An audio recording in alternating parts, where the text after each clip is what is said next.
할렐루야. 감사합니다. 오늘 계속해서 누가복음 8장 4절부터 15절 본문을 읽도록 하겠습니다. 각 동네 사람들이 예수께로 나와 큰 무리를 이루니 예수께서 비유로 말씀하시되 씨를 뿌리는 자가 그 씨를 뿌리러 나가서 뿌릴새 더러는 길가에 떨어짐에 밟히며 공중의 새들이 먹어버렸고 더러는 바위 위에 떨어짐에 싹이 났다가 습기가 없으므로 말랐고 더러는 가시떨기 속에 떨어짐에 가시가 함께 자라서 기운을 막았고 더러는 좋은 땅에 떨어짐에 나서 백배의 결실을 하였느니라. 이 말씀을 하시고 외치시되 들을 귀 있는 자는 들을지어다. 제자들이 이 비유의 뜻을 물으니 이르시되 하나님의 나라의 비밀을 아는 것이 너희에게는 허락되었으나 다른 사람에게는 비유로 하나니 이는 그들로 보아도 보지 못하고 들어도 깨닫지 못하게 하려 함이라. 이 비유는 이러하니라. 씨는 하나님의 말씀이요 길가에 있다는 것은 말씀을 들은 자니 이에 마귀가 가서 그들이 믿어 구원을 얻지 못하게 하려고 말씀을 그 마음에서 빼앗는 것이요 바위 위에 있다는 것은 말씀을 들을 때에 기쁨으로 받으나 뿌리가 없어 잠깐 믿다가 시련을 당한 때에 배반하는 자요. 가시떨기에 떨어졌다는 것은 말씀을 들은 자이나 지내는 중 이생의 염려와 재물과 향락에 기운이 막혀 온전히 결실하지 못하는 자요. 좋은 땅에 있다는 것은 착하고 좋은 마음으로 말씀을 듣고 지키어 인내로 결실하는 자니라. 아멘. 하나님의 나라, Kingdom of God, 하나님의 나라는 열매와 깊은 관련이 있습니다.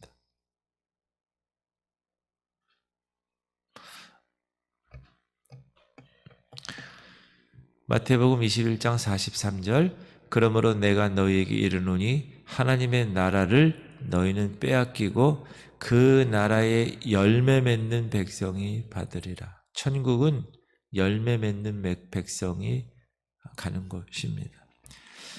이 말씀에서처럼 하나님의 나라는 열매 맺는 백성들에게만 주어진 기업입니다.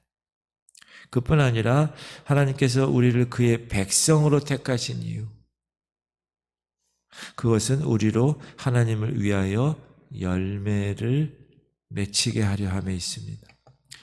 그러므로 내 형제들아 너희도 그리스도의 몸으로 말미암아 율법에 대하여 죽임을 당하였으니 이는 다르니 곧 죽은 자 가운데서 살아나신 이에게 가서 우리가 하나님을 위하여 열매를 맺게 하려 함이라. 하나님이 우리를 구원하신 이유 열매 맺게 하기 위해서.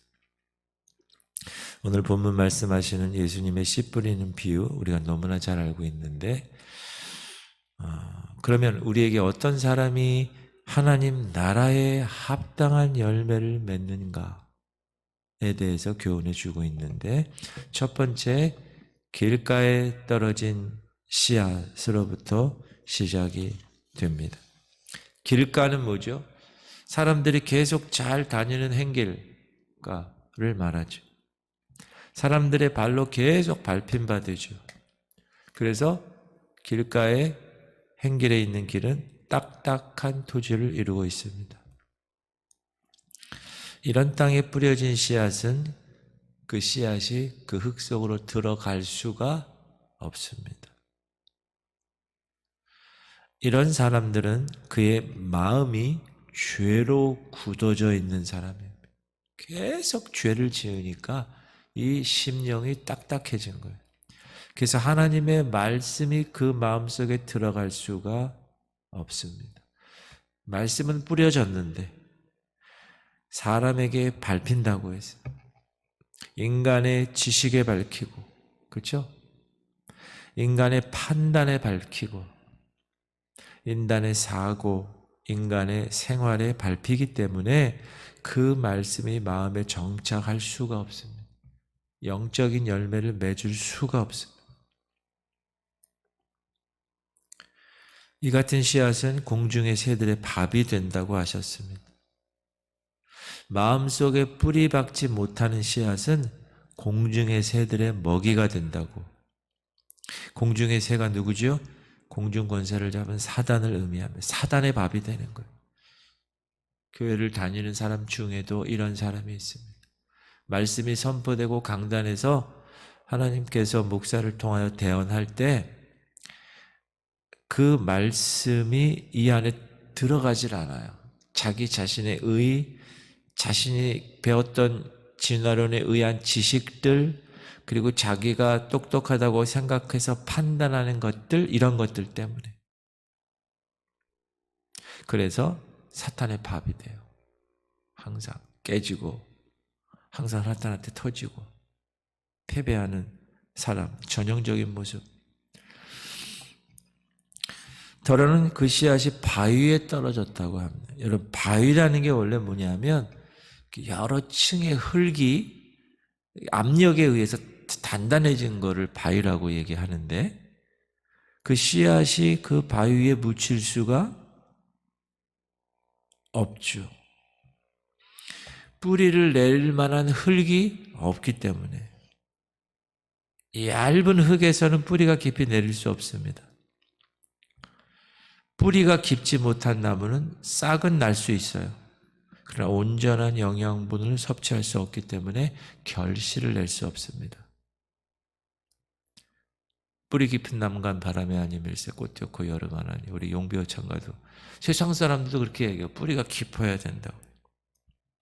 이 신앙은 세상을 따라가는 세속적인 신앙을 이야기합니다. 교회 나와도 그런 사람이 있어요. 세상적인 가치관과 풍조에 쩔어 있어요. 그래서 이 교회에서의 이런 영적인 것에 대해서 열매를 맺을 수가 없어요. 이 씨앗은 습기가 없다고 그랬어요. 그래서 말랐다고 그랬어요. 습기는 수분이지요. 여러분, 수분, 물은 열매를 맺게 하는 생명의 근원입니다. 아무리 사막 같은 곳이라도 오아시스 같은 물이 있으면 생명의 근원이 살아나는 거죠. 뿌리가 약합니다. 그래서 수분을 끌어들일 수가 없습니다. 진리되는 하나님의 말씀이 그 심령을 주장하지 못합니다. 곧 말라버립니다. 왜? 생명이 없는 믿음은 시련이나 핍박이나 환란이 올 때 넘어집니다. 아유, 이거 아니구나. 내가 괜히 이거 신앙생활 하는 거야. 그 시험이 자기의 신앙을 성숙시키는 테스트인데 거기에 넘어지는 거예요. 매일. 그래서 교회를 나갔다가 또 잠시 있다 또 들어왔다가 또 나갔다가, 이런 사람들. 환란이나 시련이나 핍박이 올 때 견디어서 승리할 수 없는 사람들. 바위에 떨어진 씨앗입니다.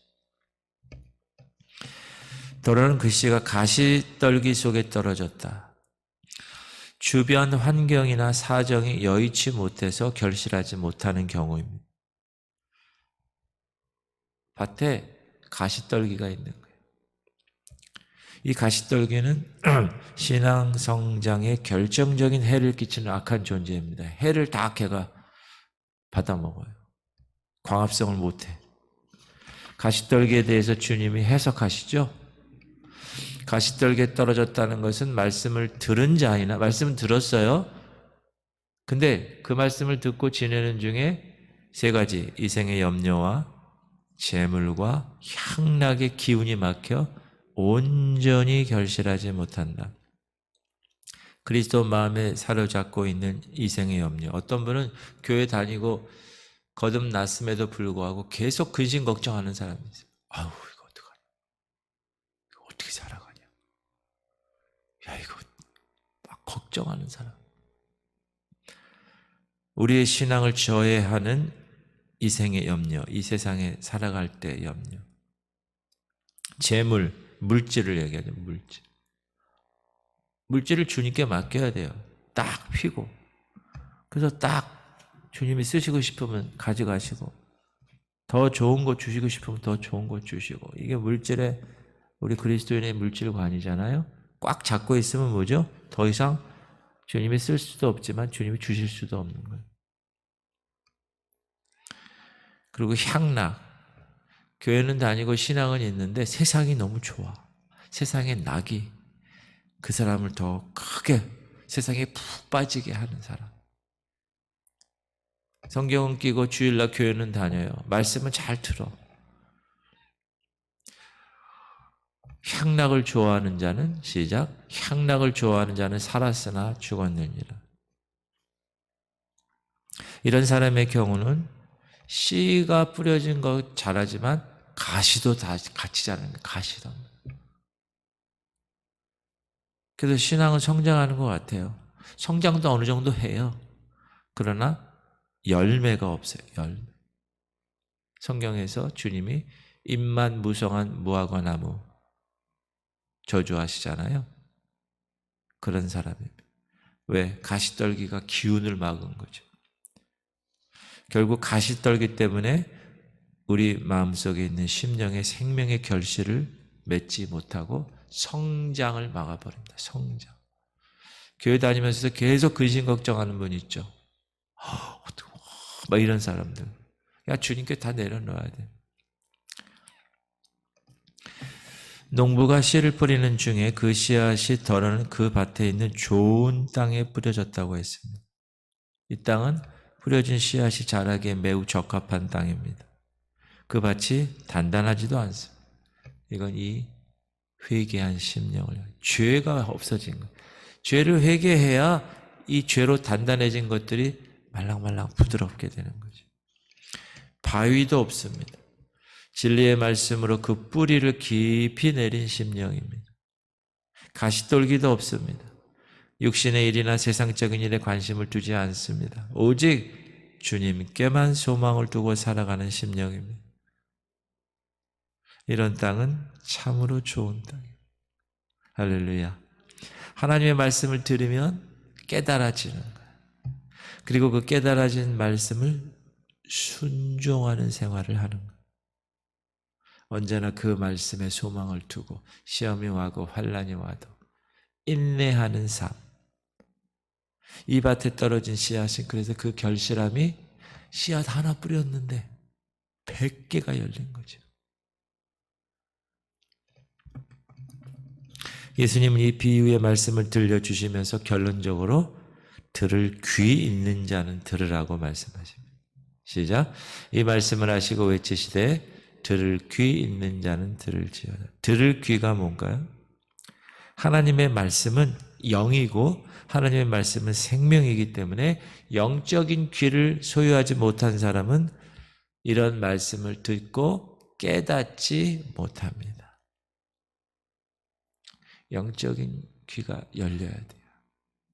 할례받은 귀, 심령이 가난한 자의 귀. 비유로 말씀하신 이유가 뭐라고요? 들을 귀 없는 자에게는 비밀로 유지하시기 위해서. 여러분, 들을 귀가 있으십니까? 지금 우리가 이 말씀을 들을 귀 있는 귀를 가지고 지금 듣고 있다는 사실에 감사하실 수 있기 바랍니다. 그리고 때가 있는 것 같아요. 성장의 단계. 전혀 깨닫지 못하는 말씀도 어느 날 한순간 다 깨닫는 거예요. 이게 이 말씀입니다. 성령께서 조명을 탁 켜지는 거예요. 그럼 깜깜했다가 갑자기 탁, 우와, 탁 깨달아지는 거예요. 여러분 항상 하나님의 말씀을 들을 때 그렇게 하시면 좋습니다. 그러기 위해서는 여러분이 성령님을 의지해야 돼요. 이 안에 성령께서 계시면 성령께서 조명하시는 거예요.